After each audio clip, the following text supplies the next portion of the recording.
Señoronas, señorones, bienvenidos a un nuevo episodio de Dimes y Billetes, finanzas para latinos en Estados Unidos. Teníamos que hablar de este tema. Visas de inversionistas, visas de talentos. A ver, si somos latinos y estamos haciendo contenido sobre cómo maniobrar y cómo navegar por el ambiente en Estados Unidos, tenemos que hablar de migración, tenemos que hablar de las visas. Así. Pues miren, señoras y señores, les traje el abogado de las celebridades. ¿Sí te puedo decir así o no, Carlos? Claro. El abogado de las celebridades, Carlos Rosas, que nos va a estar platicando de visas de Gracias inversionista, por la invitación. visas de talento. Qué gusto tenerte. Igualmente. No, Mauricio, te agradezco la invitación y sí, como bien dices, las visas de inversión es una necesidad importante que muchos latinos de diferentes lugares, desde México hasta Sudamérica, tienen la intención, o mucha gente tiene la intención de venir a invertir a Estados Unidos, ¿no? Entonces, para que sea una visa o una aplicación que tenga un buen resultado, hay que seguir varios pasos importantes para hacerlo bien desde un principio y que luego no tengas una negación o no se tengan que volver a repetir procesos, ¿no? Súper. Entonces, así como el primer paso que te Pues, ¿quieres, antes de empezar, platícanos un poco de tu trayectoria? Claro. Porque aparte eres una super máquina. Llevas una carrera de abogado en México, luego te vienes a Estados Unidos. Platícanos un poquito de tu trayectoria. Es una historia interesante, exacto. Soy abogado primero en México. Y ¿Dónde estudiaste en México? En la UP. En la UP. Y después de acabar en la UP, empecé a trabajar en un despacho en México y vi que la mayoría de los socios de ese despacho en ese momento tenían un diploma en la pared, ¿no? Que decía LLM. El famoso LLM. Entonces, exacto, me puse a ver y dije, ¿qué es el LLM? Y vi que era una maestría y todos la tenían en Estados Unidos, ¿no? Entonces, en ese momento de chavo, lo que dije, pues para tratar de llegar a ser socio de un despacho, pues necesito una maestría. Entonces, ya en ese despacho apliqué a diferentes universidades de Estados Unidos. Okay. Total que llego a Tucson, en Arizona. Que para los novatos, pues el LLM es como la maestría en leyes, pero con perspectiva internacional, ¿no? Exactamente. En Estados Unidos. Porque la mayoría de los abogados que hacen el LLM se regresan a su país. A sus países. Exactamente. Claro. Entonces, en ese momento, mi intención era hacer la maestría. Llego a Tucson, una maestría en tratados internacionales. Súper interesante. Tratados internacionales. Exacto. Y en Tucson va todo bien y ya sabes, en ese momento conozco a mi esposa, ¿no? Ok, en la maestría. La maestría, ella estaba empezando medicina. Ok. Y entonces, pues cambio de planes. Yo venía a la maestría. ¿Mexicana o americana? Americana, güey. Todavía dice, te casaste nada más por los papeles. Más o menos. Oye, pues estabas estudiando tratados internacionales, güey. Pero bueno, entonces me caso y luego digo, pues ahora qué, ¿no?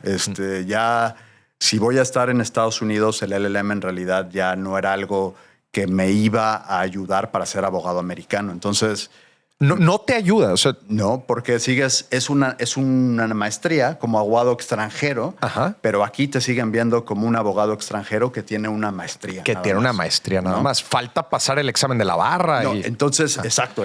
Y descubrí, y empecé a investigar y dije, lo que tengo que hacer es hacer la carrera de leyes otra vez en Estados Unidos, que es el JD, que es un Juris Doctor, ¿no? Ok. Entonces, hay un examen para entrar al Juris Doctor que se llama LSAT, que digo, yo nunca estuve acostumbrado a exámenes estandarizados en México, sí, a lo mejor generales de admisión a escuelas, pero estandarizados, que tiene matemáticas, que tiene lógica, que tiene miles de cosas que precisamente por eso soy abogado, porque soy pésimo. Sí, por eso. Qué rollo. Matemáticas y tal. Entonces, el primer reto fue pasar ese examen, ¿no? Okay. Pero era para estudiar otra, o sea, te tienes que aventar otra carrera. De ceros. Órale. Y algo interesante, para ser abogado en Estados Unidos, antes de entrar a la carrera al Juris Doctor, tienes que ya ser licenciado en algo. Entonces, o sea, no es una carrera de entrada. Ni medicina ni leyes. Puedes salir y empezar de la prepa, sino tienes que ser ya licenciado en algo para empezar medicina o leyes. Entonces, hice ese examen LSAT y luego apliqué a un buen de universidades, como 90 universidades, ¿no? Y al final, 3 universidades fueron las que dijeron, queremos que te quedes con nosotros. Una fue en Chicago, otra fue en Boston y luego la Universidad de Houston, aquí en Houston, ¿no? Y, ¿Cuál? ¿Rice? No, U of H, Universidad de Houston. Okay. Y después de me llega ¿no? El que ya te quedaste, y ahí pues es otro ambiente completamente diferente. Yo era el único extranjero, todos los demás eran americanos. Los americanos. ¿no? Todos eran americanos.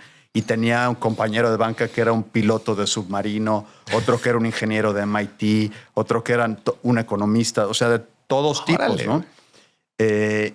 Y pues me aventé 3 años. O sea, me aventé 3 años haciendo el JD, que ahí aprendes todo, ¿no? Desde derecho constitucional, corporativo, todas las leyes de Estados Unidos. Y después de ese rollo, ya que acabaste esa friega de 3 años, está el examen de la barra, ¿no? Que si no pasas el examen de la barra, no te sirvió de nada, güey. ¿No? El endeudamiento que tuviste de los 50 mil dólares por año valió gorro, ¿no? Literal. Entonces, después de eso estudié todavía como 6 meses más para el examen de la barra. Manches. Afortunadamente lo pasé porque hay, o sea, para ponerte, Hillary Clinton tuvo que hacerlo 2 veces. El hijo de John F. Kennedy lo hizo 6 veces, ¿no? Entonces, y lo puedes hacer cuántas veces quieras. Los puedes hacer las veces que sea. Es que es muy famoso el examen de la barra. Exactamente, ¿no? En esa, ¿te acuerdas la película de DiCaprio de Catch Me If You Can? Sí. Entonces, de las cosas que al final los policías le dicen, a ver, oye, nos mentiste y todo, pero ¿cómo pasaste el examen de la barra? Sí. Y dijo, estudiando, ¿no? Entonces tú te lo aventaste en el primer shot. Exactamente. Y entonces, de ahí, eso me dio la oportunidad de empezar a trabajar en la ONU, que eso como estuve un año en Nueva York trabajando en la ONU. Eso me abrió todavía más el mundo. Y después apliqué a diferentes despachos para trabajar con ellos, despachos grandes. Y en ese momento el despacho más grande de Estados Unidos de migración se llamaba Foster Kwan, ¿no? Okay. Entonces apliqué, tuve la oportunidad de estar trabajando con Charles Foster. Estuve con ellos un par de años, aprendí un buen. Pero ya estaba yo más grande, ¿no? En ese momento ya tenía como 32. Okay. Y la mayoría de la gente con la que estaba en la escuela tenían 20 y tantos, ¿no? Entonces yo dije, ya no puedo esperar 7, 8 años a ver si me hacen socio en algún momento. Sí. Entonces en ese momento decidí abrir mi propio despacho, ¿no? Que fue una decisión así, pero todos esos riesgos que tienes que tomar a veces. Pero, y en ese momento mi esposa estaba embarazada y demás. Entonces me decía, es la mejor decisión. Dije, lo quiero intentar y creo que tengo el conocimiento, ¿no? Entonces de ahí abro el despacho, que literal el despacho era ir a ver clientes en Starbucks, ¿no? Con una impresora. Sí. Ese era mi despacho, ir manejando por donde no te hubieran clientes. Y empecé con 2 o 3 clientes de México. La firma enfocada en migración. Que esa fue la especialización y fue lo que aprendí. Que te digo, de Charles Foster, que ya todavía no está retirado, ya es un señor muy grande, pero es que es el gurú. El gurú. O sea, es el asesor de inmigración de toda la familia Bush, de Obama, y me dio entrada a él a estar con él y absorberle todo. Y dije, voy a tratar de aprender todo lo que pueda de él. Ya sabes, era el que llegaba a las 4 de la mañana al despacho y salía a las 10 de la noche. Y me decían, oye, ¿por qué? Porque si no te pagan ni siquiera bien, ¿qué haces aquí tanto tiempo, no? Pero mi meta era, voy a tratar de absorber lo más que pueda para después, ¿no? Entonces, en ese me salgo, abro mi despacho y empiezo con un par de clientes. Y literal, si en ese momento hubieran negado la aplicación de esos clientes, ahí se hubiera acabado mi historia hace 14 años, ¿no? Porque era como de donde iba a sacar como el capital para desarrollar, ¿no? Okay. Entonces aprueban esos clientes y de ahí, bueno, literal, nosotros el crecimiento que hemos tenido a lo largo son 14 años ya, es a través de la boca a boca. Referidos. ¿no? Referidos. O sea, ¿cómo se llama la firma? Rosas Law Group. Rosas Law Group. Entonces, no hay mucha publicidad que en realidad hayamos hecho en algún momento, sino fue referencia de persona a persona. Yeah. Y entonces empezó a crecer con clientes en ese momento, muchos de Guadalajara, de Veracruz. Y ¿qué tipo de visas eran? Exacto. Y el tipo de visas que más pedían en ese momento eran las visas de inversión. De inversión.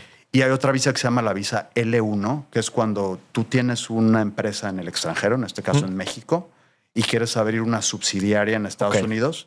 Entonces puedes traer a todos tus empleados y ejecutivos de esa subsidiaria. Entonces L1, E2 y visas TN, que la visa TN es una visa del pasado NAFTA, que ahora es el TEMEC, que es para canadienses y mexicanos, para profesionistas. Que son estas de un año, así muy rápidas. Exacto. Y ahora le extendieron a 4. Pero sí son algo, sí, se aplica. Hecho madre, va. Y sin muchos requisitos. Sin muchos requisitos. Sí, siempre y cuando es famosa también eso ahorita. tengas una licenciatura específica en la lista de profesiones que permite y que tengas una empresa americana que te esté pidiendo. Sponsoreando. Con eso estás. Qué chido. Con eso estás. Entonces, ¿cómo se llama ahorita esa? TN, la visa La TN. TN. Y cambió el tratado con México, a que ahora la dan por 4 años en lugar de 1. Entonces, qué chulada, es una super visa. Entonces, esas fueron como las tres visas que hacíamos más en ese momento, ¿no? Y la visa de inversión, ¿no? Que es una visa... Hay 2 tipos de visa de inversión. Hay una que se llama E2 y otra se llama E1, ¿no? La E1 es cuando la inversión se basa en el comercio que existe entre tu país de origen y Estados Unidos. Entonces, el comercio que haya, vamos a hablar entre México y Estados Unidos, entre Argentina y Estados Unidos, ¿no? Y si tú llegas a un comercio de alrededor de 100, 150 mil dólares anuales, puedes aplicar esta visa de comerciante inversionista E1. Tanto de cualquier cosa de importación y exportación. Cualquiera. Ya sea que le vendes a Estados Unidos o le compras mucho a Estados Unidos. Exactamente. Ya por cierto volumen, oye, pues eres un comerciante inversionista. Exactamente. Y nosotros incluso empezamos porque lo que nos caracteriza, lo que me caracteriza es que siempre estamos como tratando de ver qué podemos innovar dentro del campo migratorio, ¿no? Entonces dije, si son productos, ¿por qué no empiezo a tratar servicios? Servicios, comercio de servicios. Comercio. Entonces empezamos a ingresar casos de comercio de servicios. ¿Y que los ingresabas de que a ver si jala o qué? A ver si jala, ¿no? Y así, o sea, hasta la fecha todavía antier a un cliente le dije, esta es la primera vez que esta estrategia legal la voy a utilizar. A ver si te estoy diciendo y te lo estoy avisando de frente, ¿verdad? Pero te late, lo hacemos, va, ¿no? Entonces en ese momento... No, este fue antier, pero en ese momento lo de los inversionistas comerciantes jaló. Entonces se amplió a que se hiciera no solo de productos. Por eso, pero ya jaló de servicios. Ya jaló. La man. Y a ver, dame un ejemplo así. O sea, por ejemplo, si alguien da consultoría. Oye, yo ya le estoy dando consultoría a una empresa americana, ya llevo tanto monto y la frega, mete ahí para... Exacto. Y ahora le vuela. Entonces, consultoría de lo que sea, ¿no? O sea, desde ingenieros, desde software, desde superación de... clases, lo que sea. Entonces, eso es comercio. Y al final, tenemos un argumento muy sólido. Y digo, no sé, seguramente no somos el único despacho que lo hacemos, ¿no? Esto debe de hacerlo muchos más despachos, pero que servicios los metimos dentro de la parte de comercio, ¿no? Ya. ¿Cuál era el monto? El monto 150,000. No hay un monto específico que migración te diga, nada más te dice que no puede ser una inversión marginal o un comercio marginal y tiene que ser substancial. Entonces no hay un número que diga que es substancial. O sea, literal son esas palabras. Es de que literal, está súper relativo. ¿No? Entonces, como empiezas a medir el cuánto es en base a cómo los cónsules deciden. De acuerdo de los montos. Entonces, el día de hoy 150,000 es una inversión razonable. Es una buena comercio razonable. ¿No? Esta es la E2. E1 en base comercio. A comercio. Ok. Y la hermana de la E1 es la E2, ¿no? Y la E2 es en base a inversión en fierros en Estados Unidos o en franquicia, ¿no? O sea, por ejemplo, si compras una franquicia y esa franquicia, hemos hecho hasta franquicias de $80,000, ¿no? Y abres tu empresa y ese es el primer paso, de hecho, ¿no? Que es importante mencionar cómo invertir. O sea, no es que inviertas tú en un fondo. No son inversiones pasivas. No son inversiones de capital. No, pues ya. Oye, estoy invirtiendo en la bolsa, me está dando intereses en el banco. No son inversiones pasivas. Y el vehículo de inversión correcto para que te aprueben estas visas es tú tienes que crear tu empresa en Estados Unidos. Una corp, un LLC. Exactamente. Entonces, una vez que creas tu LLC y tu corp, el comercio tiene que pasar por esa empresa, o si vas a comprar una franquicia, por ejemplo, para la visa E2, la inversión tiene que entrar a tu empresa primero y con eso compras la franquicia o haces la inversión. Y digo franquicias, pero pueden ser inversiones en bienes raíces.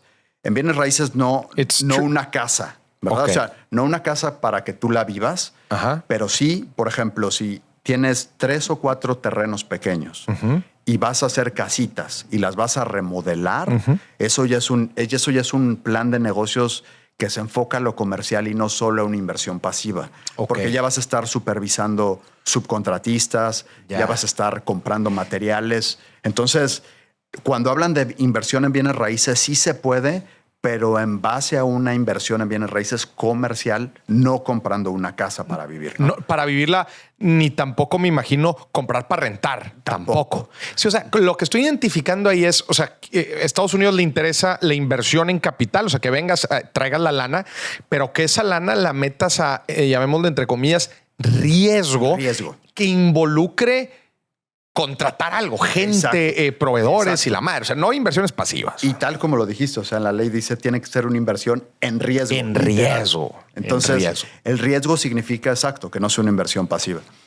Y en base a eso puedes obtener una visa E2 o E1, que ahora depende del tratado con el país que exista, ¿no? Por ejemplo, tenemos clientes de España. El tratado de España son 5 años para esa visa. Te la dan por 5 años. Te la por 5 años. El tratado con México son 4 años, que también era por 1 año hace un par de años. Y ahora lo extendieron a 4.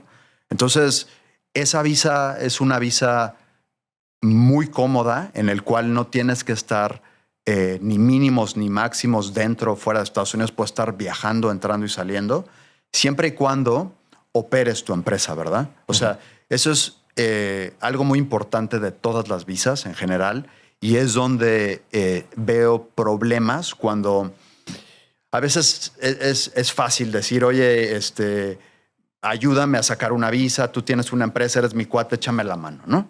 Entonces vamos a decir, si alguien te ayuda, pero si tú en realidad luego no trabajas en esa empresa, si no tienes un sueldo, si no sabes dónde está la empresa, si no tienes esa inversión, entonces ahí te cancelan esa y luego las visas de turista, ¿no? O sea, ahí va lista quedas de oro, bloqueado. ¿no? Quedas bloqueado, ¿no? Así Entonces, le hacen aquí en Estados Unidos. O sea, un errorcito que te pases así en un mal uso de la visa. Te pases de lanza, pero te vetan así de que 10. Sí, yo conozco gente así de que 10 llevo años o permanente. O permanente. 5, 10 o permanente. Su madre. Entonces, eso sí es súper claro, ¿no? Para la gente que venga o a chambear o a operar su empresa, que no nada más, por ejemplo, diga, sí, yo compro esto con 150,000 y nunca la vea, ni nunca la opere, sino siempre tiene que estar pendiente y a las vivas de su empresa, ¿no? Y que no diga, no se van a dar cuenta y la madre. No, sí se dan cuenta. Y te van incluso hasta a visitar y a tocar la puerta a ver si existes, ¿no? Entonces, sí es muy importante ese punto en general, ¿no? Decías de la E1 alrededor de $150,000. La E2, así para poner un negocito, ¿cuánto? Igual, 150,000 dólares, pero hemos intentado casos que han sido exitosos de hasta 70,000. Por ejemplo, una empresa pequeña de traducción, ¿no? De una traductora.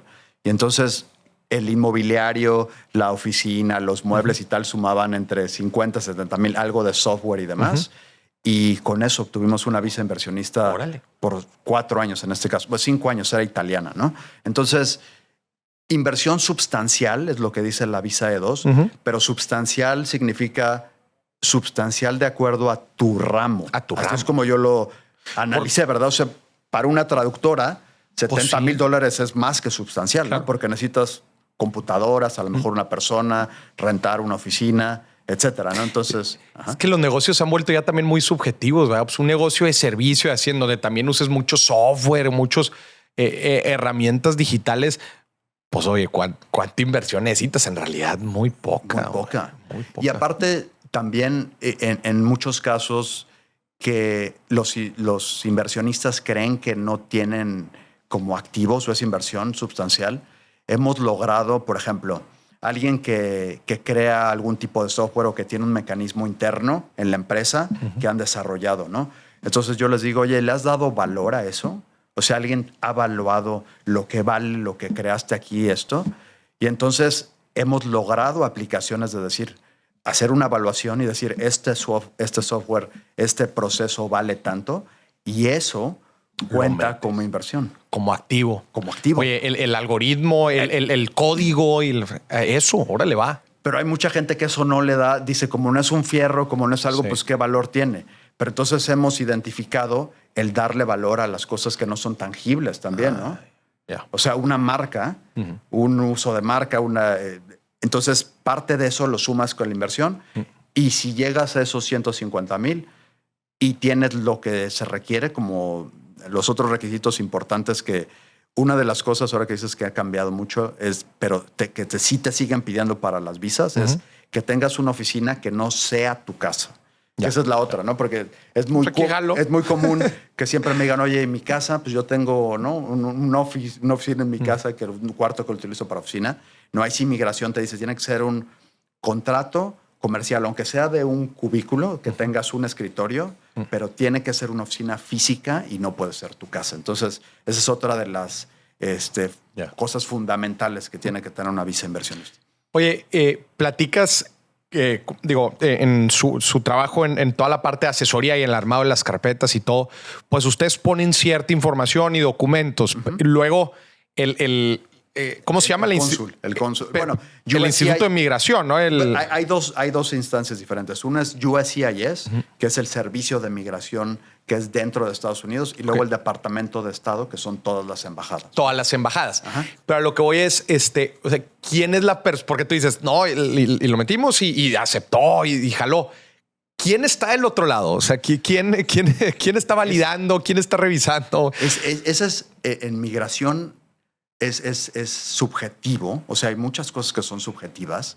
Entonces, la forma en contrarrestar el subjetivismo de cómo decide alguien es hacerlo como si te van a pedir lo más estricto que te puedas imaginar. Todo, Entonces, la lista de requisitos que tenemos nosotros la hemos sumado de diferentes países, de Inglaterra, España, México, Argentina, y de lo que piden todos los consulados. Y entonces tenemos una lista que está a prueba de balas. Y a los clientes les digo lo mismo, ¿no? O sea, si no cumplimos con esta lista, no vamos a enviar el caso. No vamos a enviar el caso. Porque yo no me voy a arriesgar a que haya una negación, ¿no? Y también no es algo bueno para ti que tengas en tu expediente una negación. Entonces, ¿te afecta? Sí te afecta, porque al momento de que pidas otra visa, puede aparecer que hay una negación en tu expediente. Y como que toman eso de referencia y dicen, a ver, ¿qué fue lo que falló en la otra para ahora? Entonces, por lo menos ya vas a tener que dar explicaciones. Explicaciones. ¿No? Entonces, sí somos muy estrictos y cautelosos en cómo enviamos los casos.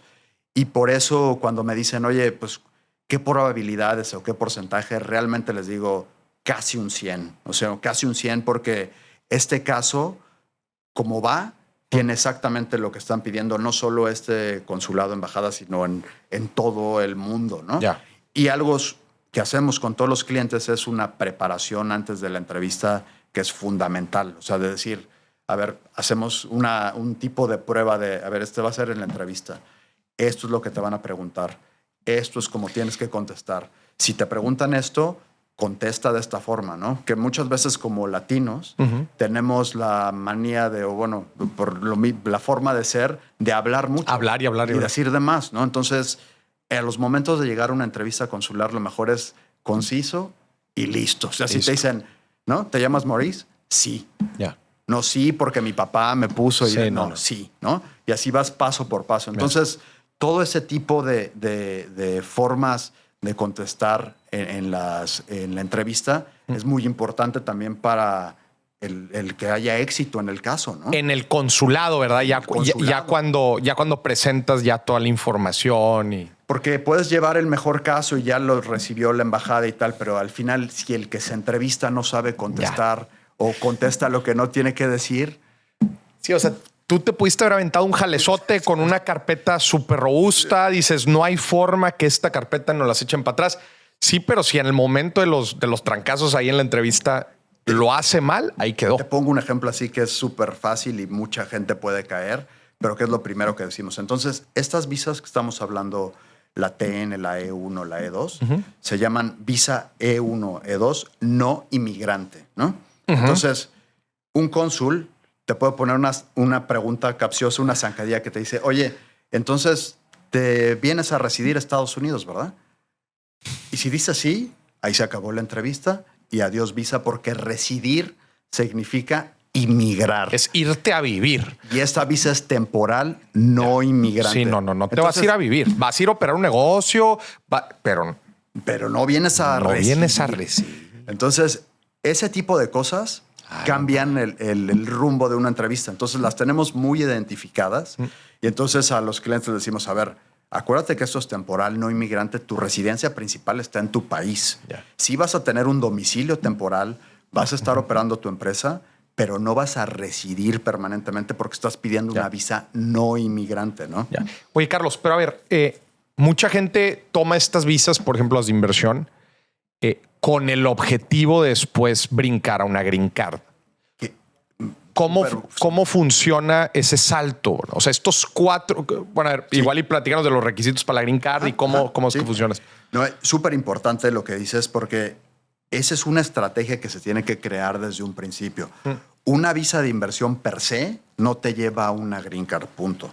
O sea, los años no te los cuenta. Ni los años, ni lo que hayas invertido. Ninguna E. Ninguna E si no está corporativamente integrada para llegar a una residencia. ¿Y a qué me refiero? Es, para que puedas llegar a una residencia con una visa E, tú tienes que tener ya una empresa en el extranjero y la dueña de tu LLC tiene que ser esa empresa en el extranjero, no tú como persona. No tú. ¿Ok? Entonces, si creas ese vínculo de empresa matriz y empresa subsidiaria en Estados Unidos, y si la empresa en el extranjero la mantienes con empleos, con operación, con etcétera, y si la empresa de Estados Unidos la creces con operación y etcétera, ahí sí, a través de ese esquema corporativo, llegas a una residencia a través de un proceso que se llama EB-1-3. Pero si tú creas tu E2, una franquicia, y tú le metes la lana a nivel personal, te quedas con tu visa E2 y no tienes residencia permanente, ¿no? Entonces, o sea, a ver, importante aquí entonces, al momento de venir a hablar contigo, la gente tiene que ser muy sincera de cuál es su proyección a futuro y no nada más, no, oye, yo quiero ese, y no decirte de entrada a qué le están tirando, porque entonces hay cosas que se tienen que hacer desde antes. Literal. Y la otra es, tienes el que me dice, no, es que yo quiero ya mi green card, quiero ser residente. Y les digo, si entiendes que ser residente significa que tienes que vivir por lo menos 6 meses del año en Estados Unidos, dicen, no, es que yo... ¿Ese es el requisito?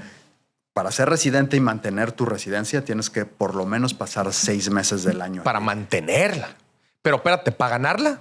Para ganarla primero tienes que tener una estructura corporativa y hacer esto que estamos hablando. Y ya que lo obtienes, tienes que pasar medio año aquí.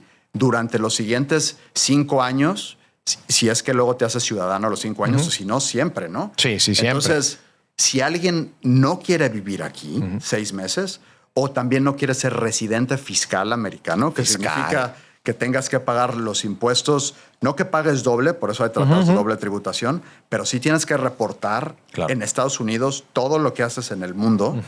Y si hay una diferencia entre las tasas, la tienes que pagar la diferencia acá, ¿verdad?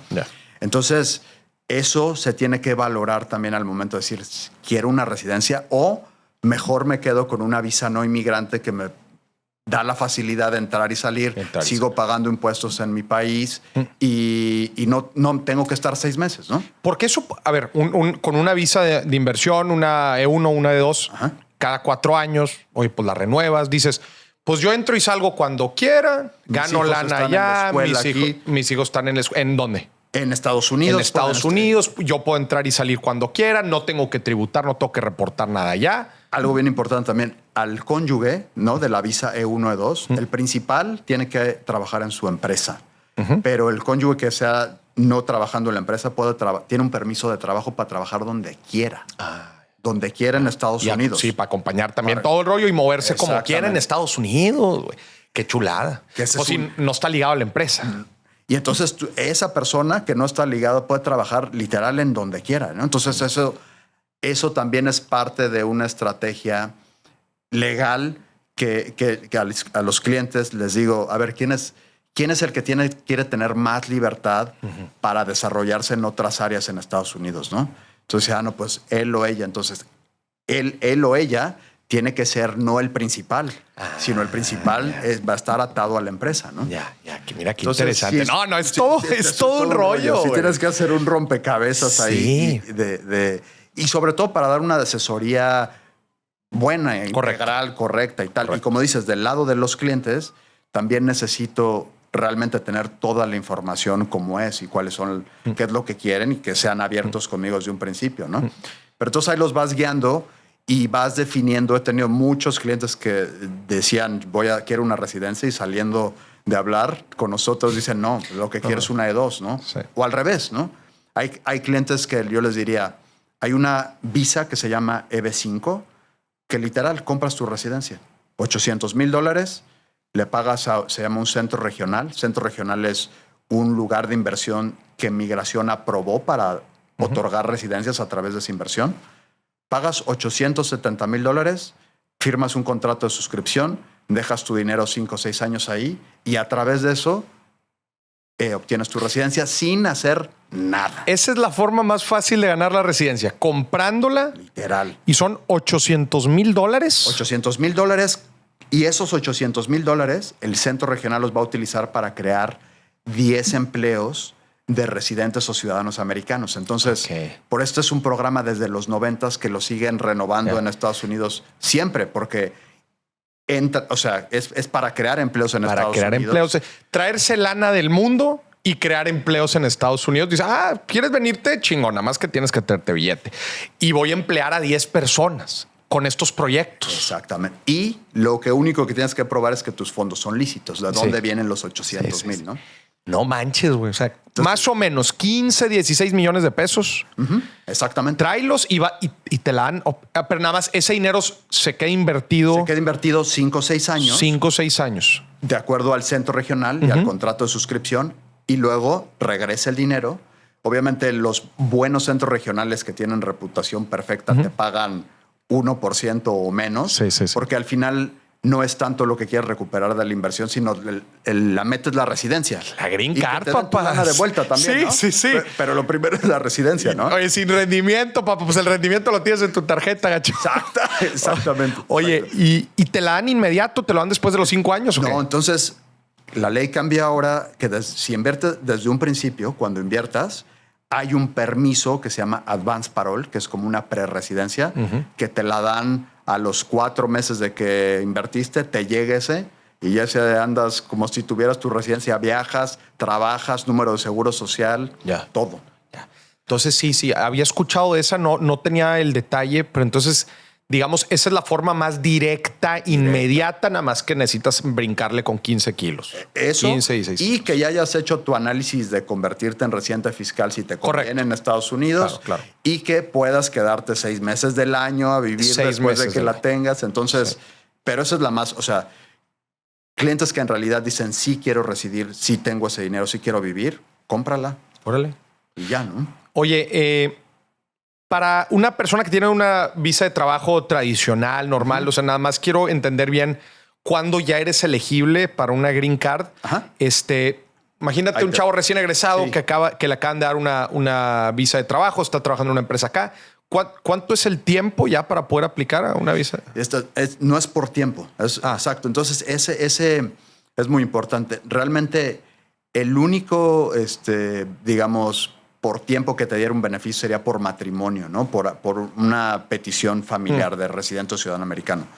Las visas de trabajo, todas son por sponsor. Entonces, para ponerte un ejemplo, ¿no? La visa TN, que es la que hablamos de profesionistas canadienses o mexicanos, y el resto del mundo es una visa que se llama H1B, ¿no? ¿Es el equivalente? Es el equivalente a la TN. Entonces, esas dos te contratan, ¿no? En una empresa como ingeniero, ya tienes tu visa. Y si al otro día, literal, al otro día de que te contratan, la empresa decide hacer un proceso que se llama certificación laboral, que la certificación laboral significa decirle primero al Departamento del Trabajo en Estados Unidos, decir, oye, quiero contratar a este cuate. y te va a decir el Departamento del Trabajo, órale, adelante, pero primero dale el chance y abre tu convocatoria de contratación para que gente en Estados Unidos pueda aplicar. Entonces, se crea un perfil en el cual el que está aplicando tenga buenas ventajas, sea competitivo, y si cumples con ese perfil, entrevistas gente, abres la convocatoria, etcétera. Si cumples con todos esos requisitos del Departamento del Trabajo, el Departamento del Trabajo te certifica diciendo, oye, si querías contratarlo a él, cumpliste con todo eso, aquí está tu certificación. Y con esa certificación volteas con migración, le dices, oye, migración, ya pasé por todo este rollo con el Departamento del Trabajo y así es como obtienes tu residencia. La residencia. Pero la empresa tiene que pedir esa certificación. Aventarse ese jale. Que ese jale, más o menos lo que dijiste, el proceso es como validar de alguna forma. No, pues quieren contratar a alguien que no hay un perfil. Exactamente. O sea, no hay alguien dentro de Estados Unidos que pudiera cubrir. Y no tiene que ser algo como extraordinario, ¿no? Que ahorita hablamos de las visas de talento, que digas alguien que tiene un talento extraordinario, sino ver la necesidad. Por ejemplo, muchas veces en los procesos de certificación laboral, lo que hacemos es bilingüe de entrada, ¿no? Ya. O sea, eso es ya... Y es un diferenciador. Y no porque se nos ocurra a nosotros, sino porque la empresa que lo está contratando, el 50% de sus clientes, el idioma principal es español, ¿no? Sí. Entonces tú vas creando un perfil de puesto que vaya a ser exitoso y que en realidad vaya de acuerdo al perfil de la persona y a los intereses de la empresa, ¿no? Ya. Entonces no es complicado. O sea, no es complicado. Solo es saber cómo organizarlo y saber cómo presentarlo, ¿no? Pero también que la empresa quiere. Que la empresa se quiera aventar el jale. Que también, como dices, puede ser al día siguiente, pero me imagino que normalmente las empresas también te dan la visa de trabajo y dicen, bueno, pues vamos a ver cómo jala este carnal. Ya cuando te vuelves, digamos, indispensable y dices, no, este compadre sí lo queremos, ahora sí me voy a aventar el jale. Si es que la empresa tiene esta filosofía, porque piénsalo de la otra forma. Hay empresas que dicen, oye, pues si es bueno este empleado, mejor siempre lo voy a tener con visas, porque el día que tenga la residencia... se va a pelar. Sí. Todo tiene dos lados, ¿no? pero sí, o sea, entonces un profesionista, el cómo puede llegar a una residencia, o se casa con una gringa, ¿no? Como fue mi caso. Y ahí inmediato te dieron pero digo, la residencia o la ciudadanía. La residencia y luego ciudadanía. Y luego ciudadanía. Que de la residencia a la ciudadanía, que son 5 años. Por matrimonio son 3. Ok. Y por trabajo, 5. 5 años siendo residente, ya puedes aplicar a la ciudadanía.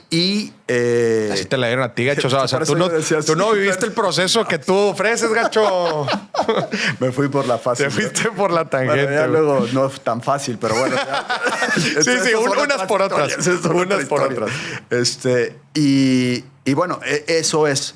Entonces, pero hay que esté muy claro que es que la empresa lo pida. Claro. No es por tiempo, ¿no? Y eso es algo muy normal, ¿no? Y mucha gente me pregunta, ¿cuánto tiempo necesito para que pida la residencia? No es por tiempo, o sea, es porque llegues a una estructura corporativa, como lo hablamos de la E1, o que la empresa te haga el sponsor, ¿no? A ver, voy a hacer una recapitulación rápida de todo lo que hemos visto. Hemos visto un chingo de cosas. Vimos la de la inversionista comerciante, E1. Ajá. Luego vimos la de inversionista por capital en riesgo, E2. Ajá.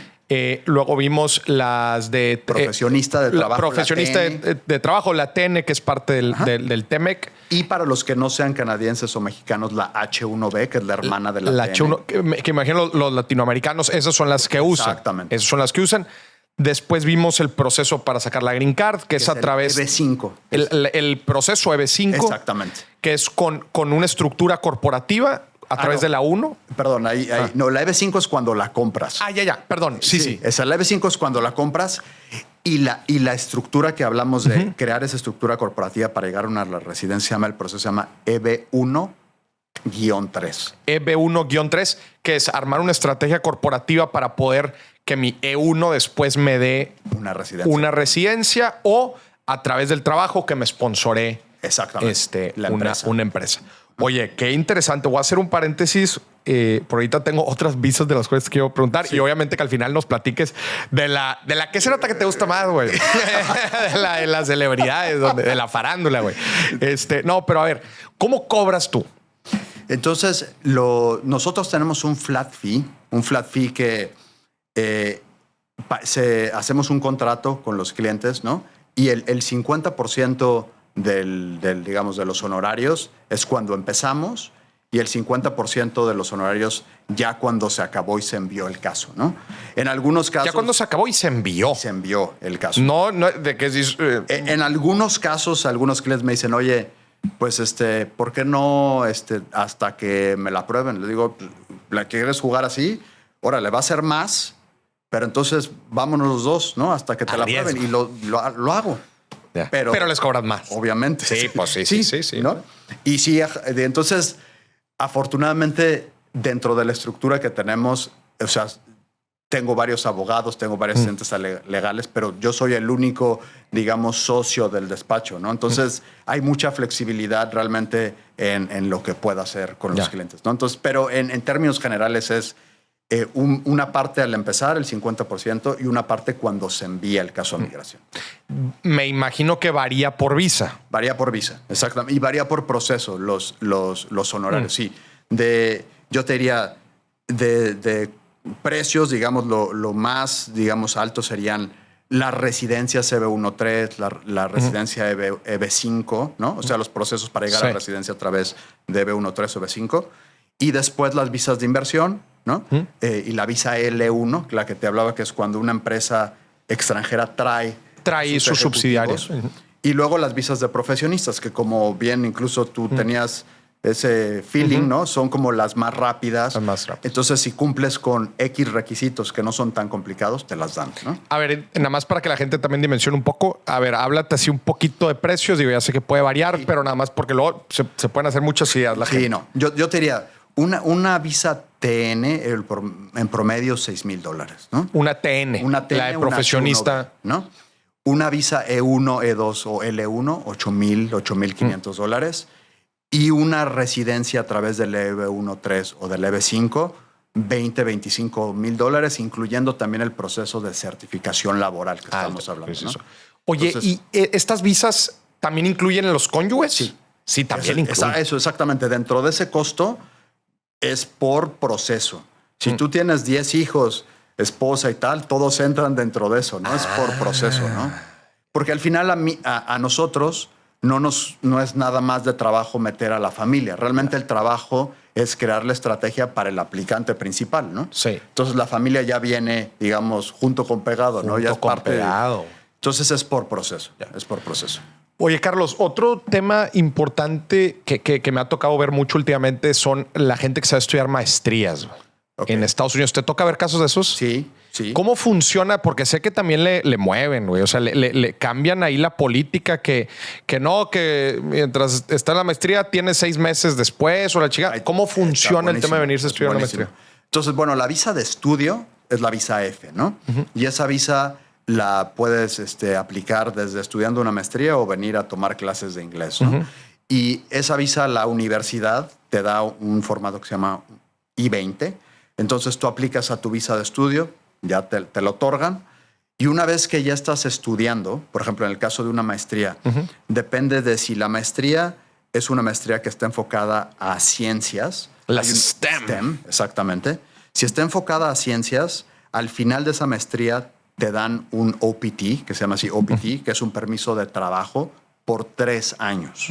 Si tu maestría no está enfocada a ciencias, te dan un permiso de trabajo por 1 año. Entonces, la idea de ese permiso es para que en ese año le jales y veas qué empresa te puede contratar, luego hacer el sponsor de una visa o pedir un sponsor de certificación laboral. Entonces, para alguien que se ve en una maestría, obviamente más años de trabajo, de permiso de trabajo va a tener si es enfocada a STEM, a ciencias. Y si no, de todos modos va a tener ese permiso OPT para trabajar, ¿no? 1 año. 1 año. Los MBAs son 1 año. 1 año. 1 año, sí. 1 año. Sí, todas las maestrías en administración, señores y señores, 1 año. Así que pónganse tiros. Y luego también yo les digo que aprovechen mucho los veranos. O sea, el verano es para buscar jale donde vas a querer que te contraten. Súper importante. Y también, o sea, estoy pensando en mi caso en particular. Me acuerdo que en ese despacho que te digo en Foster Kwan, cuando entré con Charles Foster, me dijeron, Pues ahorita, o sea, ya acabaste la carrera de leyes y tal, pero no tenemos espacio para sueldos ni nada de abogados. Solo tenemos de asistentes legales. Dije, me vale, entro como asistente legal, ¿no? Entonces, a veces tienes que enfocarte en cuál es la meta que viene y también si hay una chamba que a lo mejor no es tu chamba ideal o lo que estás pensando en ese momento, pero va a ser la puerta de entrada para algo después, yo creo que también es importante. Entonces, cuando lo que mencionas de los veranos y demás, o sea, hay que buscar de todo y a lo mejor no es lo que pensabas en un principio, pero es la entrada, ¿verdad? Entonces, esas oportunidades no hay que desaprovecharlas, en mi opinión, ¿no? Oye, Carlos, a ver, y ahora sí hablemos de las de talento, güey. O sea, tú le sacas la visa a todas las celebridades, güey. ¿Qué rollo, güey? Ya sé. Y estaría chido entender cómo entraste a ese mundo. La primera visa de talento. ¿Qué son las qué? Que son las visas O1. O1. Para cuando son individuales o las visas P cuando es un grupo. Ok. La primera visa de talento fue a un grupo que se llama Calibre 50. Ah, sí, lo ubico. De Edén Muñoz, güey. Con el buen Edén.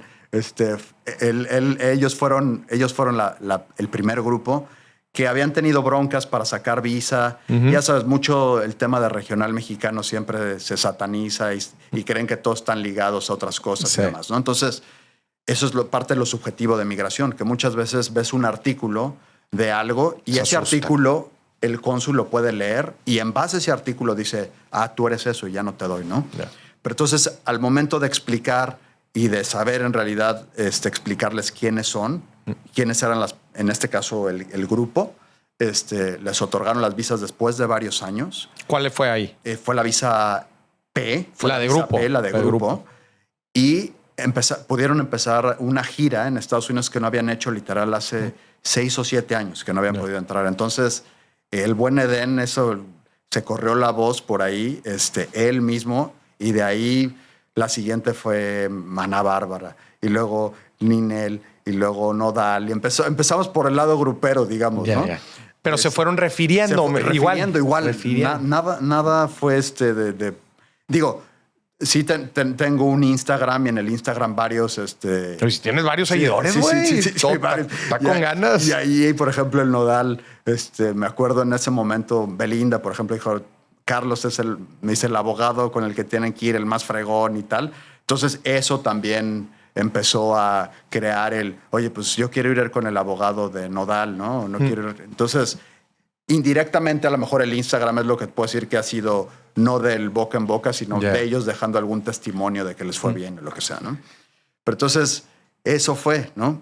Y ya como las primeras visas de muchos, ¿no? Muchas visas, fue el tour ese de los 90s, ¿no? El que están Magneto, Ladies Pop Tour. Exactamente. Entonces, creo que no me acuerdo bien, pero fueron como 150. 150. Sí, porque entre los grupos y luego sonido, luego es audio, managers, maquillaje. O2 para todos. Exactamente. O PS, que es personal de soporte, que es el equivalente a la O2. Ok. En ese caso fue por grupo que sacamos una P y luego PS de toda la banda que trae cada uno de esos grupos, ¿no?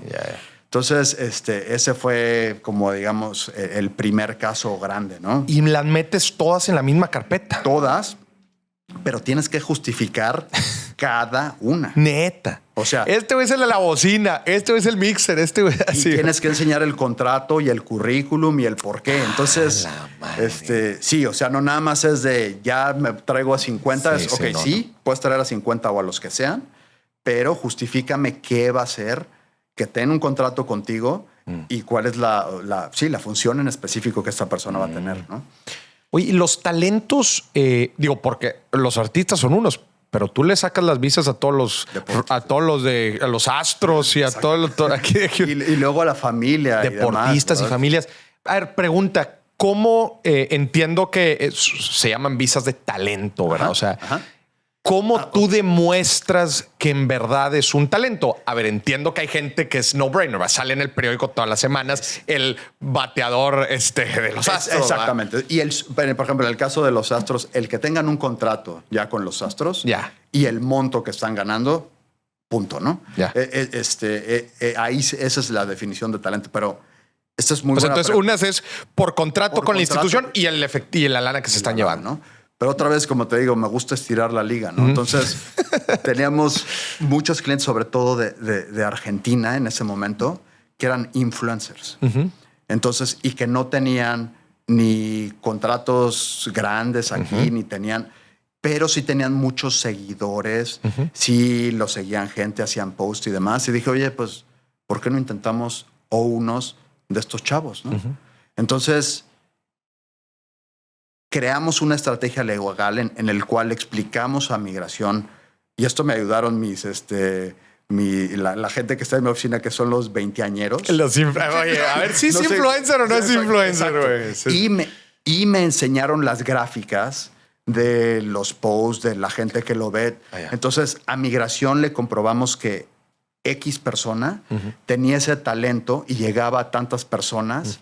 Y entonces eso se considera como un talento extraordinario, que extraordinario es más allá del ordinario, literal, ¿no? Pero está con madre, güey, porque está súper subjetivo. O sea, tú como abogado armas el caso a decir, pues yo te voy a decir por qué este güey es extraordinario. Y empezaron a probar las unos de influencers. ¿Cuántos seguidores, te acuerdas? Unos tenían 1 millón, algunos 500,000. Instagram. Y luego, que también estoy orgulloso de esto, de un par de chavas de OnlyFans, literal. O sea, mostrando el ingreso que se producía en OnlyFans. Y los seguidores en OnlyFans. Tengo varias unos. No manches, güey. Está con madre, güey. Y me imagino que, bueno, o sea, de la O1 después dices que parten otras. Ahora, una vez que ya tienes la O1, ahí tú puedes decir, oye, yo soy tan fregón que yo voy a pedir mi propia residencia. Que esa no la habíamos hablado. Ah, caray, a ver. Es otro rollo. Entonces, la O1 no necesitas un sponsor ni necesitas lana para pedir la residencia. Es por tu talento. Entonces, muchos O1s, que en este caso, por ejemplo, tenemos X cantidad de modelos que estaban trabajando para... Chavas modelos. Modelos, sí. O sea, hemos representado desde Irina Shayk, ¿no? La ex de Cristiano Ronaldo, a modelos que no son tan famosas y que luego la arman aquí, ¿no? Pero en base a esa visa O1, y esto es algo que también no les encantó a las agencias de modelos cuando empezamos a decirle a las modelos, oye, pues tú ya estuviste modelando para estas marcas, ¿no? Ya llevas una O1 que lleva 5 años. ¿No sabías que puedes pedir la residencia y puedes trabajar con la casa de modelos que se te antoje? Incluso crear tu propia marca. Incluso tengo una muy buena amiga que se llama Tasha Franklin, que es una modelo que estaba trabajando para una casa de modelos me decías que ya no quiero estar aquí, y ahora tiene su propia marca y ya creó una marca de pilates, miles de cosas, y le ha ido súper bien. Y eso fue en base a que les dijimos, oye, es que obviamente las casas de modelos nunca les decían pueden aplicar una residencia. Pero entonces, como O1, por talento, si le demuestras a migración que tienes ese talento y que ya eres reconocido, puedes obtener tu residencia permanente, y así lo hemos hecho muchas veces. Pero dijiste, ¿después de 5 años? No. Yo te diría, después de 1 año de tener la visa O1, si ese año te fue bien aquí y demostramos que hiciste cosas aquí y que sí hubo respuesta, que se puede considerar que sí tienes, digamos, ya una reputación, creaste cierto, ¿no? O sea, que tienes el talento ya internacional. Entonces, en base a eso se pide la residencia. Ok. Oye, los familiares de estos talentos, de los O1s, ¿qué piden? Los familiares de la O1 tienen la O3, ¿no? Esa es otra, O3. Esa es O3, ¿no? Y esa no te permite trabajar, pero te permite acompañar, ¿no? Ok. Y al momento de que el O1, por ejemplo, pide una residencia, pues obviamente vienen la esposa y los hijos, o el esposo y los hijos, ¿no? Ok. Entonces, esa es otra forma de llegar a una residencia si tienes ese talento, ¿no? Que varios artistas con los que hemos trabajado, varios cantantes de la O1, hemos obtenido su residencia permanente porque quieren vivir aquí en Miami o quieren quedarse más tiempo en Los Ángeles o demás. Entonces, lo que siempre les digo, y sobre todo a los artistas, oye, acuérdate que no puedes pasar que de repente en 1 año estés nada más 2 meses en Estados Unidos porque te van a quitar la residencia y ya no tienes visa, ¿eh? Entonces ya te quedas sin nada, ¿no? Entonces, pero esa es una forma en la cual muchos atletas, los atletas de la visa P también, de ahí brincamos a la residencia en base a su talento, ¿no? ¿P cuál es? P de atleta. P son de atletas. De atleta y de artista en grupo. En grupo. Sí, entonces, tengo varios pitchers, varios jugadores de los Astros, un par de los Yankees, un par de mexicanos también, que hemos sacado su residencia a través de... que han ganado... Bueno, hay unos que han ganado la Serie Mundial, los Astros. No sé si eres fan de los Astros. Sí, güey. Afortunadamente me tocó empezar a trabajar con ellos desde el 2016 y el 17 ya ganaron la primera Serie Mundial. De ahí para adelante han estado en 6, ¿no? En 6 de las finales de campeonato para pasar a la serie y han ganado 2, ¿no? Entonces, muchas veces pedir la residencia de un pitcher que estuvo en el partido 3 de la Serie Mundial, pues le dice a Migración, oye, ya ganó la Serie Mundial. Entonces, ese es el talento extraordinario y te dan la residencia, ¿no? Pero tienes que ser creativo, o sea, tienes que buscarle, ¿no? Al final, ese es como el mensaje, que en Migración no hay o sea, hay reglas, principios generales que sí tienes que seguir, como en la que hablamos de la E, tienes una oficina física, ¿no? Que tiene que ser, pero montos de inversión, qué significa talento. Es subjetivo, pero como dices, de hecho, pues ese es tu jale, ¿no? De ser lo más creativo, de llenar la carpeta más choncha para convencer. Y hemos creado una reputación de que cuando las cosas se complican, nos buscan a nosotros. Esa es la otra. O sea, de cuando clientes han tenido una negación o artistas tienen que sacar una gira y los conciertos empiezan en 3 semanas o que vienen a premios. Trabajamos mucho con las televisoras también, ¿no? Entonces me dicen, oye, necesitamos este artista para el acto principal, pero esta entrega de premios es en 3 semanas y este cuate todavía no hemos empezado, ¿no? Entonces, ahí sí ya depende de cuánta adrenalina puedas manejar. Pero yo o sea, realmente digo, si hay tiempo y si mandamos el caso mañana, todavía tenemos 1 semana para que vayan a estampar, ¿no? Pero si ya no mandas el caso completo y te piden información adicional, ya valió gorro, porque son otras 2 semanas, ¿no? Entonces, hemos hecho y hemos enviado casos con muy poco tiempo para empezar un evento y afortunadamente han salido bien, ¿no? Y la comunicación que tengas con las embajadas, no cuates, ¿no? De, oye, tengo un cuate que te va a ayudar y te va a sacar aquí la visa rápido, sino la comunicación de trabajo que tengas y la comunicación y que te conozcan como despacho o como persona o como abogado es importante, ¿no? Entonces, tú le puedes decir a una embajada, oye, ya está la aprobación, estoy mandándote la carta de invitación de este evento, lo necesitan. Si este cuate no llega a este evento, va a ser una pérdida económica para la cadena televisora, para el canal, para la persona. Entonces, por favor, considera darle esta visa de emergencia. Tú tienes esa comunicación con... Y no solo yo, lo podría tener cualquier abogado. Cualquier abogado. Sí, pero a eso te refieres con tener una comunicación. O sea, tú cuando algo te urge, mandas ese comunicado y ellos ya, pues, con base a eso actúan. Literal. Y tienes que presentarlo muy claro y explicando, no nada más de que quiero venir porque me urge, ¿no?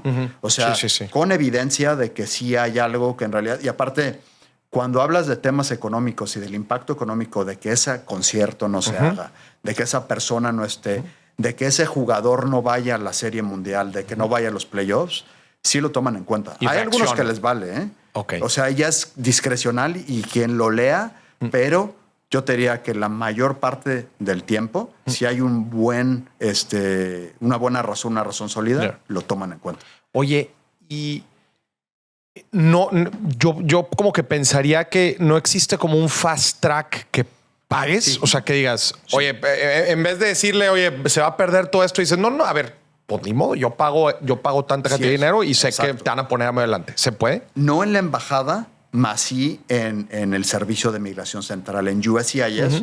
Por ejemplo, en este caso que te digo que solo quedan 3 semanas para el evento, ¿no? Hay un proceso porque la visa O1 primero la tienes que enviar a migración central, ¿no?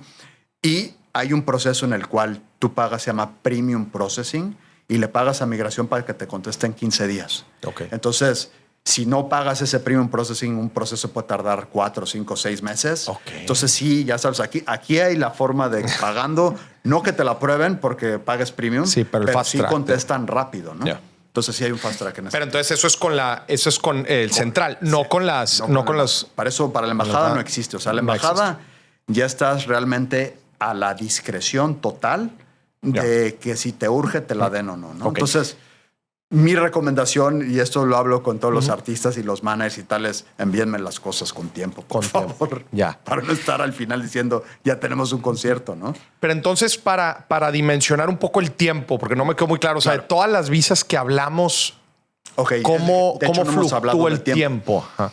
Entonces, empezamos con la E1 y E2. La E1 y E2, ya que le envías el proceso a la embajada, vamos a decir, en general, en el mundo, para que llegues a una entrevista, 3 meses. 3 meses, E1 y E2. Y te estoy hablando de eso aplica para México, aplica para Argentina, aplica para España, aplica para Chile. O sea, es un número, digamos, muy cercano en todos esos embajadas o consulados, 3 meses. Para una visa TN, si eres canadiense, ahí sí hay un gran cambio. Si eres canadiense, ni tienes que ir a la embajada. Llegas a aduanas y dices, aquí traigo mi TN. Y como canadiense ahí mismo, en la entrada te pueden aplicar la TN, ¿no? Yeah. Pero si eres mexicano, tienes que aplicar a la TN y para que te den una cita de TN, 4 meses el día de hoy, ¿no? Y después puedes pedir una cita expedita, como lo hablamos, pero eso ya es discreción, si te la pueden adelantar o no, ¿no? Entonces, 4 meses. Luego, la visa L1 y la visa O1, la de talento, esas 2 visas empiezan primero con el servicio de migración central. Entonces, ahí si lo haces Premium Processing, te pueden pedir información adicional. Entonces, vamos a decir 6 semanas, si es que te pidieron información adicional, más 2 semanas más en lo que sacas la cita en el consulado y en lo que te la prueban. Entonces, 8 a 10 semanas. 8 a 10 semanas. ¿No? Y bueno, la EB5, esos son procesos de residencia. Eso te dan el permiso para que ya puedas estar trabajando aquí, viviendo, que eso cambió con la ley a los 4 o 6 meses. Pero la residencia como tal la obtienes 2 años. Es un tiempo promedio, ¿no? Y algo que me llama mucho la atención es todo lo que estamos diciendo está vivo, ¿verdad? O sea, con un cambio de administración, con cualquier cosa, le van moviendo. Le van moviendo, cambiando. Ese es algo que siempre en migración tienes que estar midiendo y saber cuáles son los cambios. Los cambios. ¿Se hacen cambios anuales o qué? No hay cambios anuales. O sea, por ejemplo, no sé si viste un cambio en el cual ahora, si entraste ilegalmente y te casaste con un ciudadano o ciudadana americana y llevas 10 años viviendo en Estados Unidos, antes no podías aplicar una residencia más que pidiendo un perdón. Ahora, Biden sacó una orden, una acción ejecutiva en el cual permite que esto se dé. Pero una acción ejecutiva, si el otro partido llega, al otro día va y se acabó, ¿no? Entonces, por ejemplo, para gente que esté en ese caso, esta es la ventana de tiempo, digo, ya veremos quién gana en noviembre, para hacer ese tipo de procesos. Entonces, hay procesos que los aprueba el Congreso y que eso sí no cambian, como el EB5, a menos de que el Congreso lo cambie. Hay acciones ejecutivas que cambian de presidente a presidente y hay diferentes procesos al nivel del Departamento de Estado, como las visas, de los requisitos, que eso el consulado, la embajada te lo cambia de un día a otro. Literal. O sea, en España el proceso lo cambiaron hace 2 meses a otro proceso completamente diferente sin avisar.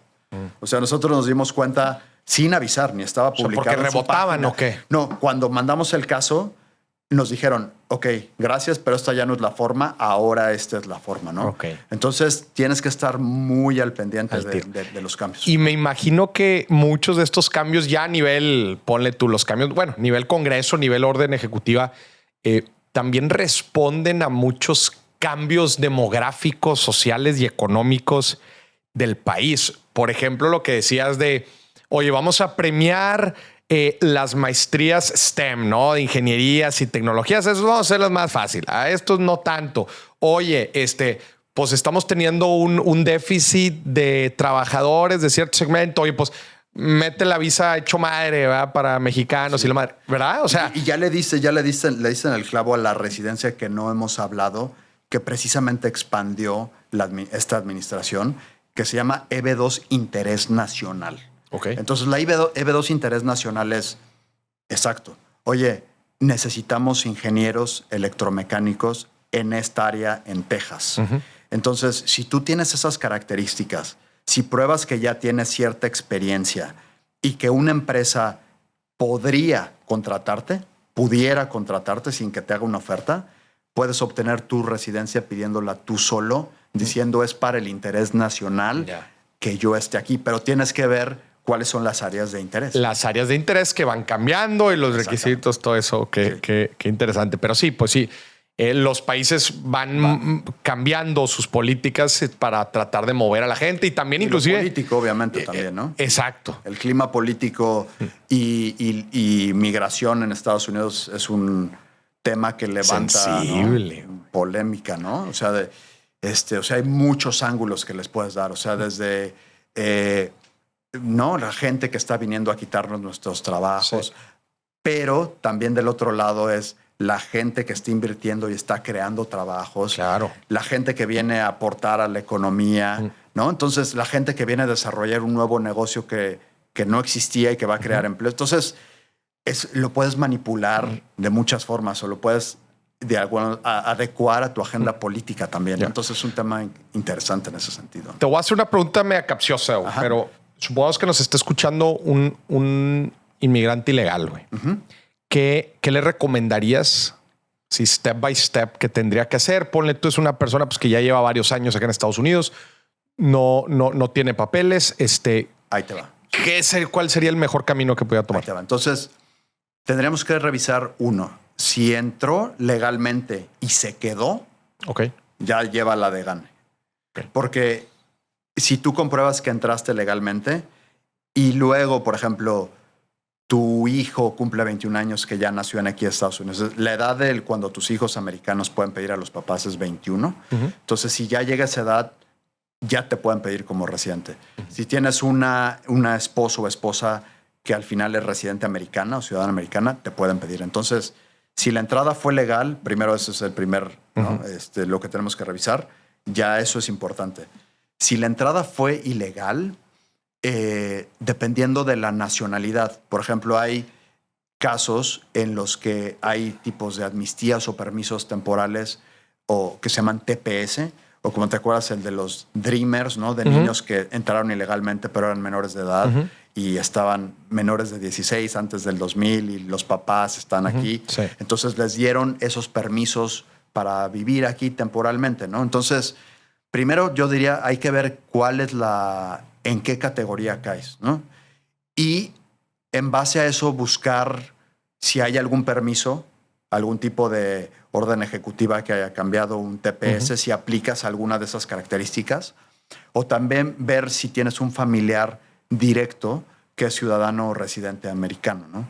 Entonces, mi consejo sería, uno, no meterte en broncas legales, ¿no? Porque si ya tienes un récord de un DWI o que te arrestaron o tal, eso para migración ya lo haces más complicado todavía, ¿no? Entonces, ese sería uno. Y dos, buscar realmente a alguien que les dé una asesoría real, objetiva. O sea, hay muchos clientes que hemos dicho, pues, oye, no tiene tu caso solución y sorry, digo, me encantaría darte una solución, pero no lo tiene.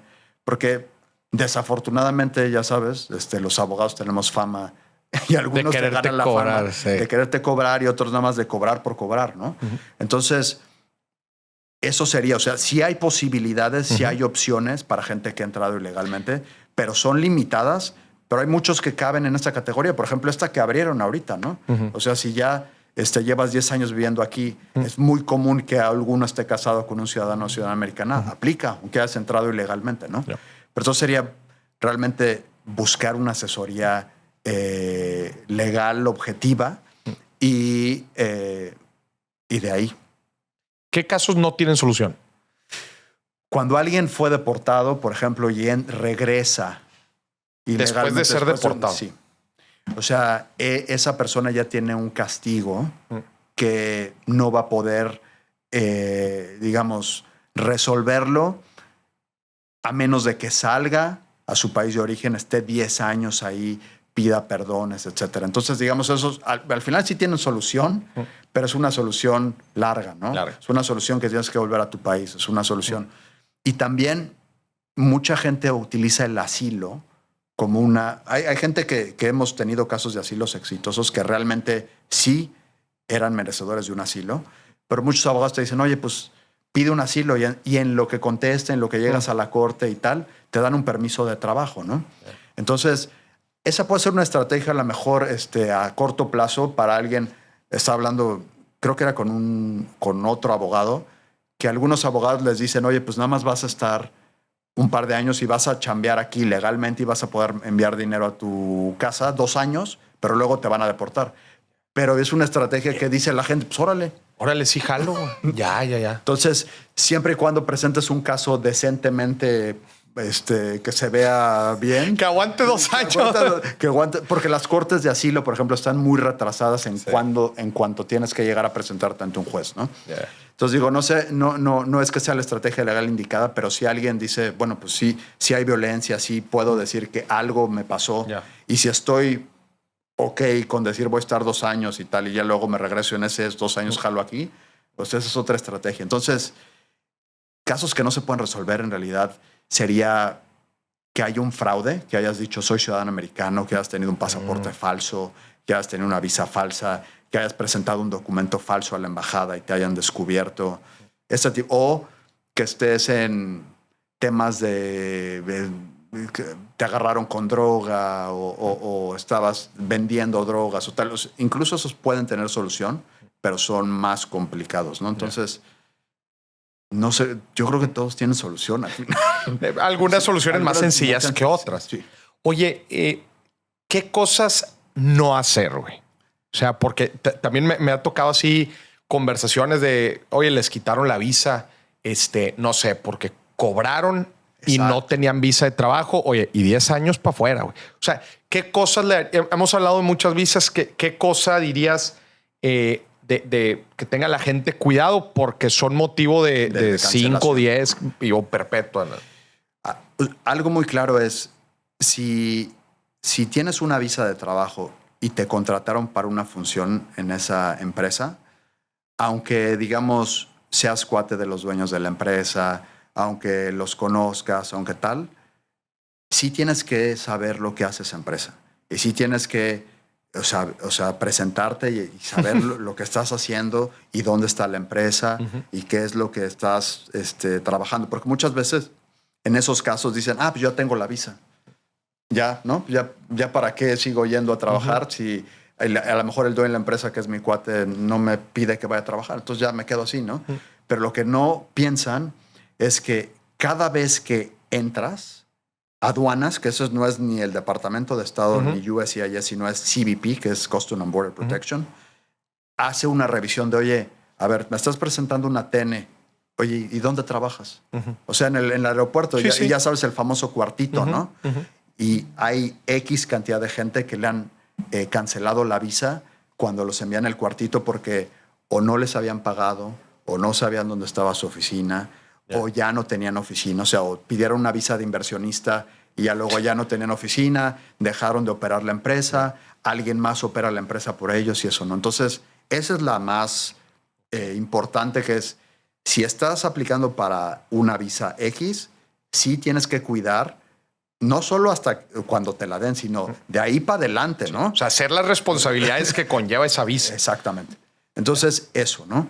El otro tema es, y que esto hablo mucho con los deportistas, es si tú te metes en un problema legal, o sea, ya ves, muchos de los atletas, la mayoría son bien portados, pero a algunos les gusta claro, relajo y muchos son jóvenes. Y bueno, hemos visto casos de pitchers que ya sabes, que de Los Ángeles, que le pegó a su esposa y que le quitaron contrato y no renovaron los Dodgers nunca. Por ejemplo, un ejemplo, ¿no?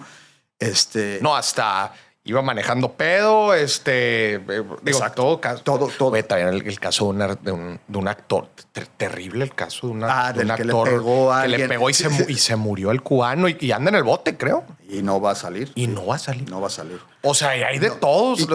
Y eso entonces lo que les digo, a ver, las consecuencias legales para un no ciudadano americano son muy diferentes a las de un ciudadano americano. Sí.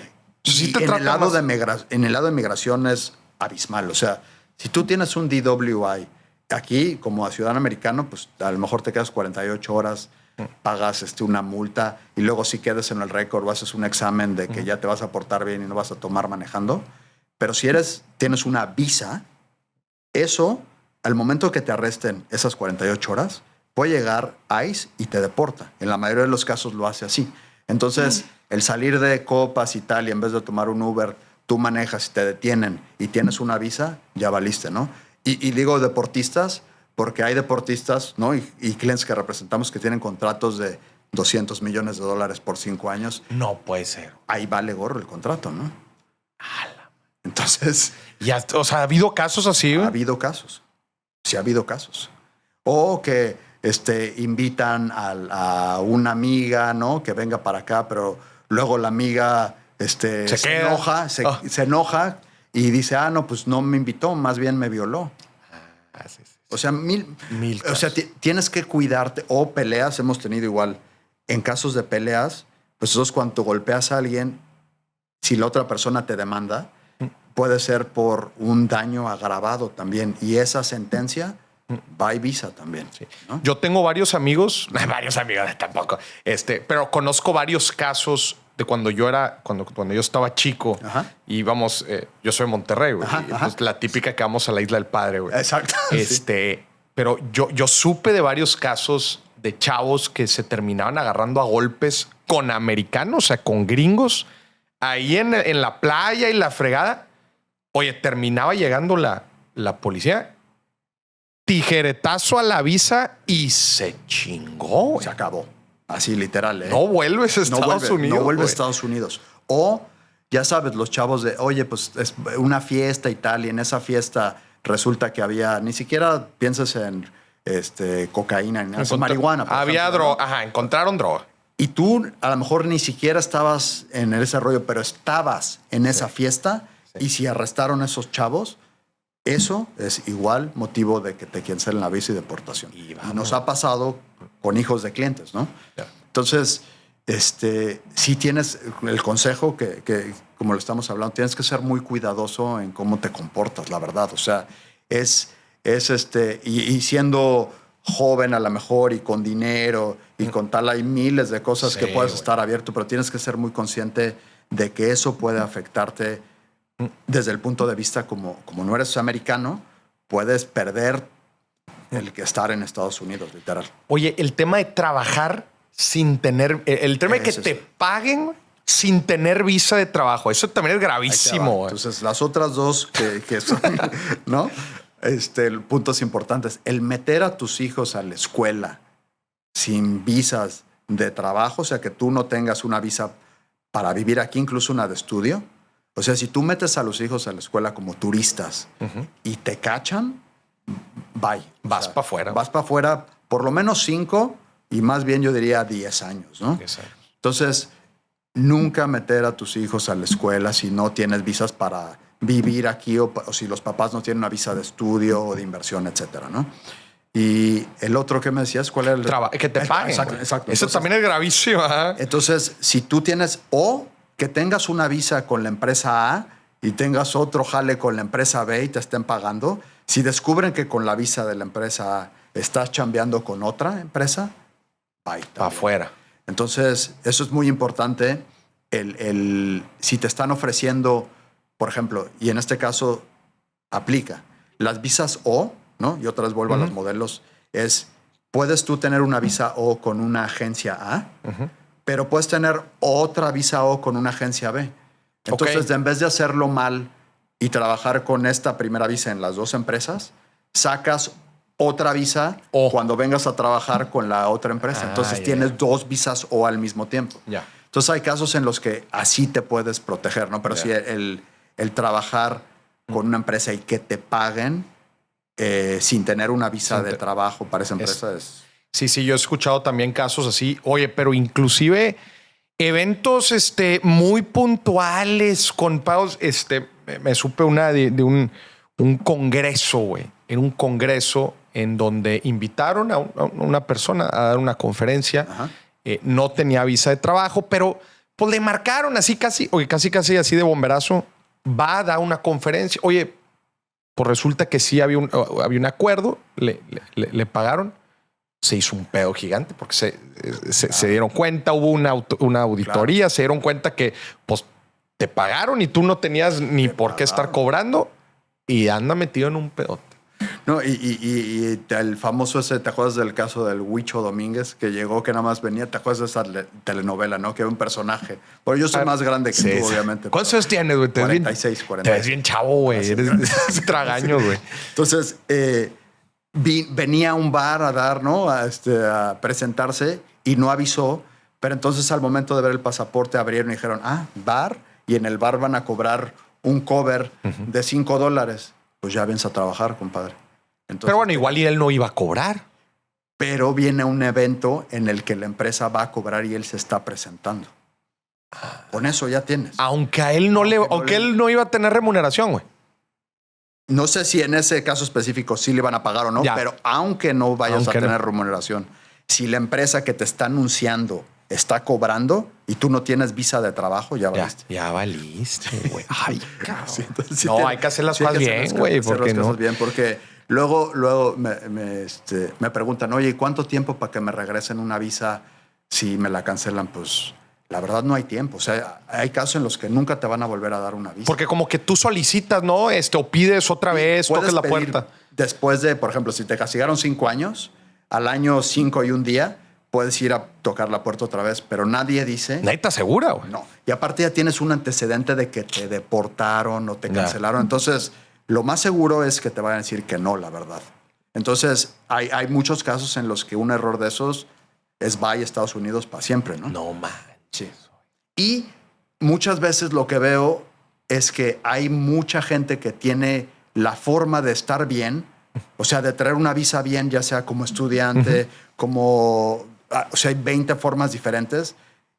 Hay que buscar esas formas y no optar por la fácil y decir, pues como turista y no me van a cachar. Ya. Igual y no te cachan la primera, la segunda y la tercera, pero en algún momento te va a pasar, ¿no? Sí. Y pues si ya tienes cosas construidas acá y todo, pues órale, güey, si te metes en un lío. Y luego hay agentes también, ¿no? Que están buscando cualquier detallito para mandarte a volar, ¿no? O sea, que también ellos en su mentalidad dicen, a ver, quiero encontrar algo para ver si puedo portar algo. Y hay gente que es así, hay agentes que tienen esa mentalidad. Entonces, no puedes fallarle en las obligaciones que tienes con tus visas. Sí. Entonces, sí, madre, ya sé. Entonces, eso me hace que tengo relaciones muy cercanas con muchos clientes porque estás metido pues en su vida en el sentido de que tienen que estar aquí bien para seguir chambeando por acá, ¿no? Entonces, a ver, cuéntate unas historias así curiosas, güey, o interesantes que te haya tocado con celebridades. Por ejemplo, hace años cuando los Astros estaban en la Serie Mundial, ¿no? E iban a pasar a la Serie Mundial. Antes tenían que ir a jugar contra Toronto, ¿no? Contra Toronto. Y uno de los jugadores, ¿no? De las estrellas importantes, se le había... su perro se había comido su pasaporte. Ay, no, güey. En donde venía su visa, en donde venía todo. Entonces, pues sin pasaporte y sin visa no puedes entrar. Y era fundamental que él estuviera en ese partido en Canadá. Para Canadá, entrar a Canadá. Y luego regresar a Estados Unidos. Entonces, y en este caso era cubano. Y cuando los deportistas cubanos salen de Cuba, digamos que se van sin avisar, Cuba los tiene vetados a que regresen y para que te den otro pasaporte, van a ser meses o años. Y él se había fugado. Él se había fugado, ¿no? Con su hermano en un principio y era un tipazo, ¿no? De Yuli Gurriel, ¿no? Que es mi amigo y esta historia la hemos hablado, incluso la hemos hablado en público, ¿no? Entonces, su hermano estuvo en la Serie Mundial, el más chico, juega con Arizona, Lourdes Gurriel, ¿no? Entonces, en ese caso, tuvimos que explicarle al gobierno de Canadá la importancia que tenía que él estuviera y que tenía todos los papeles correctos, vigentes, pero que su perro se había comido su pasaporte. Y entonces el caso era tan crítico que el dueño de los Astros, que es un tipazo y cuida a sus atletas, se llama Jim Crane, me dijo, pues te vas con el equipo. O sea, te vas y vuelas con ellos y te vas a quedar toda la serie y me lo metes allá y luego lo regresas para acá. Y me dijo, oye, ¿y estás seguro, verdad? Porque esto es fundamental. Y dije, pues así seguro, seguro Difícil al 100. de decir. Seguro al 100 no, pero, o sea, sí hay una estrategia que podemos utilizar en cuestión de emergencia, ¿no? Entonces, contratamos un despacho de migración de Canadá que también trabaja con muchos atletas y demás. Y a través de ellos pudimos obtener un permiso que Canadá le diera para entrar por esos días. Ok, nada más por esos días. Por esos días, ¿no?